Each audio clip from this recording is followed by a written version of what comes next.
What's up, everybody? Tonight we're talking about the SkyStar from Aspire that comes with this Revvo Tank, a revolutionary coil design. So this is your Aspire SkyStar Kit. This is the packaging right here. Let's slide it open. Got all your info on the back here. Tells you what's in the box. Let's crack this bad boy open. Alright, so here's your manual. You can see the front side is all about the Revvo Tank. Flip it over and this is all about your SkyStar mod. Now the mod here has already got batteries in it. Ta-da! Got a nice little battery pull. 5 clicks to unlock it, 5 clicks to relock it.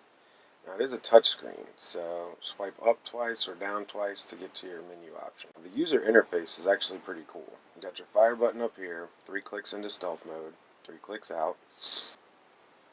Swipe up twice to get to your wattage. And you can turn up here with the positive. It goes all the way to 210. Turn it down here with the negative. And then the button in the middle is for your different modes. Now if you swipe down twice, you can get into your different setting options. Voltage, swipe down twice again. Then you can get into, if you tap the settings button, here's all your temperature control, TC. You got nickel, titanium, stainless steel, and 3 memory options. And then if you swipe right, you go back 1 menu. So we'll do it again. It's got bypass mode. And here's your custom power curve as well.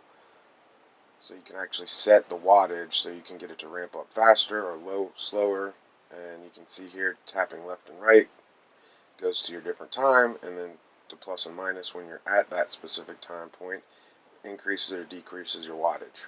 It goes in half-second increments, so swipe once you're done, swipe right, and then you can get back to your custom power, or you can get back to your settings menu. Now if you tap the top button up here, it cycles through all 3 of your curved memory settings. And then swipe down and you'll go back to your menu, or you can swipe right. Then you've got your settings for the actual device. So you've got your screen timeout, you've got your watch timeout, so when you're done with the mod and it goes to the wattage mode and sleep, and then obviously your screen brightness right here. Up or down. It's pretty bright, so even if you turned all the way down, you can save battery life and you can still read the screen, as you can see. Swipe right to go back, and then different languages and factory reset for the default. Swipe right, and it goes back, and then you've got your time, so you can set different date formats as well as different time formats just by tapping wherever you want to switch. And then you can switch off digital or analog for the clock. Swipe right to go back, and then the last part is information. It's got a QR code. Alright, so let's go back to the box, open her up, and you've got some warning cards. This one's about battery wraps, your warranty card, and then a little information about the tank. I'm telling you do's and don'ts, if you will, as to how to take care of the tank. Got some spare O-rings. This little guy's cool. This is actually a cover, and there you have it. You can see it's completely attached. Covers up the top drip tip so you don't get any gunk down in there. Goes all the way around and covers the glass. Alright, so now, it also comes with this really nice micro USB cable. And here is the coil for the tank. Now, this is a really cool coil, and this is really the star of the show in my opinion. So we're going to take a little closer look at that. You got this nice white cotton-like material. It's kind of fluffy, but it's also kind of, and then you can see the actual arc coil itself. So now we're going to take a closer look at the Revvo tank itself. So you can take the drip tip off, and my guess is this is for cleaning purposes, in case you need to get any gunk or debris out of the drip tip area, or if it's just been a while since you cleaned it. Not a bad idea, but it is the Delrin threaded drip tip. And then you can see here's the airflow ring right here that does come off. Now when you go to put it back on, make sure that you line up the notches. It's got a little stop part there so you can line it up right there. There it is. And the lines up perfectly I'm going to take this screw back on. Then we're going to take the whole top cap off. It does have 3 airflow slots. Now we're going to take the top cap off to show you what's going on inside. So there it is, the housing, the coil, and the fill spout. So this is your little spring-loaded fill spout right here. And this is what you're going to use to fill the tank up. You want to push it down, and you can see it springs back up. When it springs up, it closes off the tank. Now this little collar right here is kind of interesting. This holds the coil on, but it also doubles as a spit back. And then once you take that off, the coil just pops right out.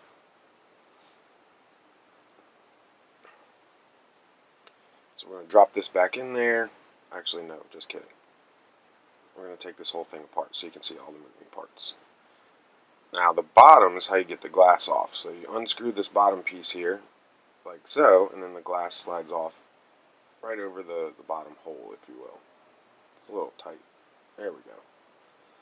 So that's how you take it all the way apart. So here's your pieces for your Revvo tank.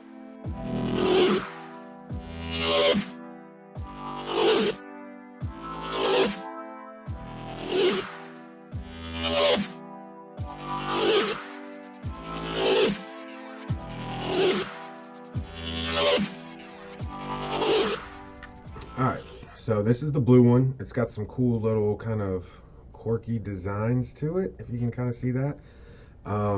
It's basically like a spiral pattern.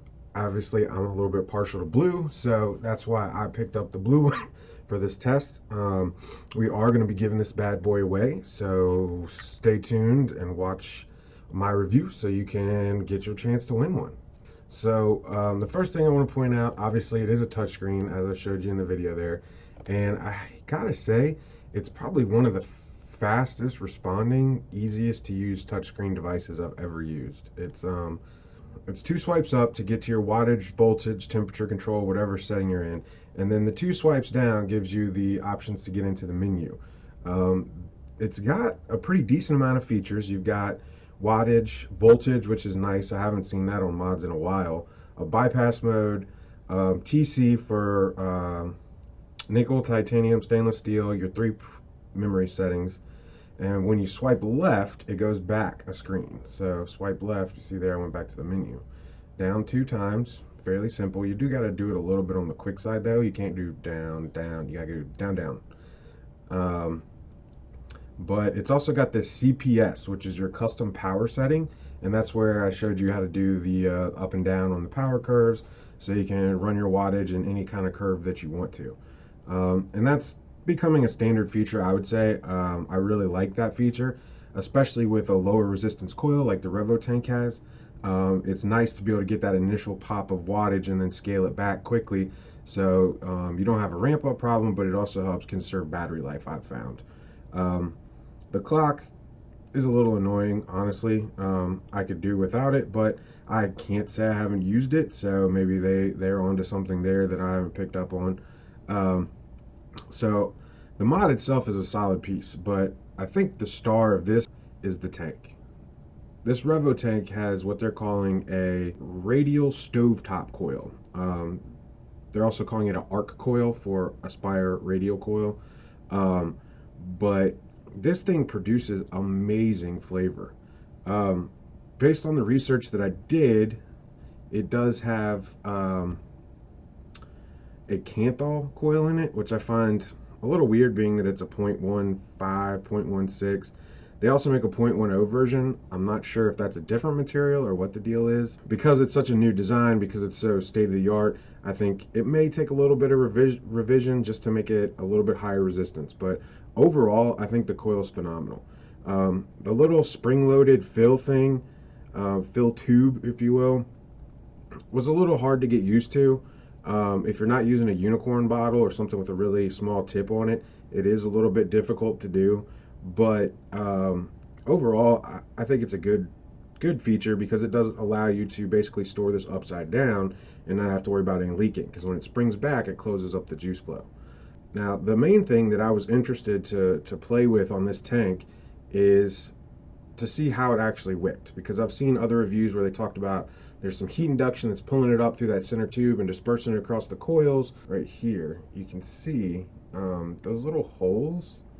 where some people were talking about that you were going to be able to get the induction heat coming up through those little guys right there.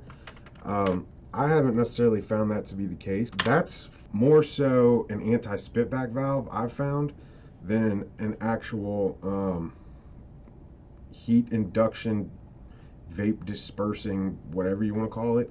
So for anti-spitback protection, it works great. Haven't had a single drop of juice in my mouth the entire time I've used it.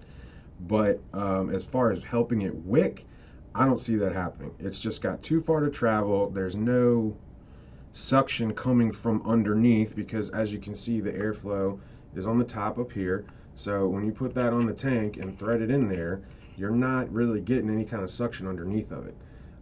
So what I've actually found is that this is, for all intents and purposes, a Genesis style tank. If you do not tip this thing every once in a while to get that juice touching that cotton in there, it's gonna get dry. And to test this, I sat it on the desk here for a good 20 or 30 minutes when it was pretty much empty, and took a big old hit, and I gotta tell you, that was the nastiest dry hit I've ever had in my life. A lot of surface area there, so it makes sense. But most people don't vape straight up and down like this. Most people vape at a little bit of an angle. So vaping it at a normal vaping position, I think, is the way it's designed, and I think that will allow it to wick the way it needs to. It doesn't need a ton of wicking, just a little tip like that, and it gets sucked around all 360 degrees of that coil, no problem at all. The other thing that I found interesting is, after I got that dry hit, I did it again just to replicate it, to make sure it wasn't something I was doing wrong. And in between that, when I was wicking it, it actually still tasted like a fresh coil, which is interesting, because if you look at this coil right now, it's a little bit on the toasty side. Let's see if I can get a good shot of that up there. So if you look at that, you see it's got some black gunky kind of stuff going on there. It's definitely been dry hit and used rather thoroughly, compared to the brand new shiny coil. But it still tastes like a brand new coil. And I've been vaping on this for the better part of a week now. So I have to say, your ARC coils are very, very flavorful. This thing has 3 airflow holes, as you saw, so it's a pretty airy tank. So these coils can handle up to 100 watts, starting out at 50, optimum's 80 to 85, which obviously that's exactly where I'm running it, right at 80 watts. I did find cutting the airflow about in half definitely improved the flavor quite a bit on this guy. But all in all, I have to say, pros far outweigh the cons with this. If you don't like touchscreens, it's not that easy to get into this one. It's not a super complicated user interface. It's just 2 swipes up or 2 swipes down, and then swipe left if you have to go back. You can't always hit the fire button. I found that's kind of like a backwards or a reset button to get you back to your main menu. You know, if I had to come up with a con, the chrome on it is definitely very fingerprint magnety. If you get any little juice on there, it slimes and gives you some nice streaky type of effect. Aesthetically, the round doesn't really jive with me, but it does have a nice in the hand feel, so I'd call that one a wash. Other than that, I mean, I really don't know that I can come up with any cons on the performance side. It's mostly just aesthetic preference. So that being said, if you're looking for a really flavorful tank with a very well built, easy to use touchscreen device that can do 210 watts, the Aspire SkyStar Kit is a solid choice. Retails for about $100. With the coupon code you're going to see right now, you can get 10% off at shop.rvavapes.com. That's really all I got for this one. It's super intense flavor. It's super dense vapor. I would just like to see the coil be a little higher resistance so the battery life doesn't suffer. But I'm sure there will be some improvements to this coil design. I saw Vandy Vape is coming out with something similar to this, so it'll be interesting to see how that performs comparatively. But Aspire, always been good quality products. We've been with them for years and years, since the first year we were open. So if you're looking for something different, something new, something with a really good flavor, but also produces amazing amounts of vapor, check out that SkyStar from Aspire. Comes in 5 different colors that I'm going to throw up right now.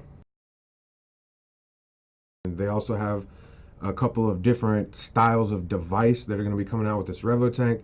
You can also buy the Revvo Tanks separately. I believe they are $39.99 if I'm not mistaken, and those will have a same coupon code. So if you just want the tank and you already got a mod that you love, you can use the same coupon code for the SkyStar Kit as you did for the Revvo Tank. You can get yourself a Revvo Tank for 10% off, and we do have coils in stock as well.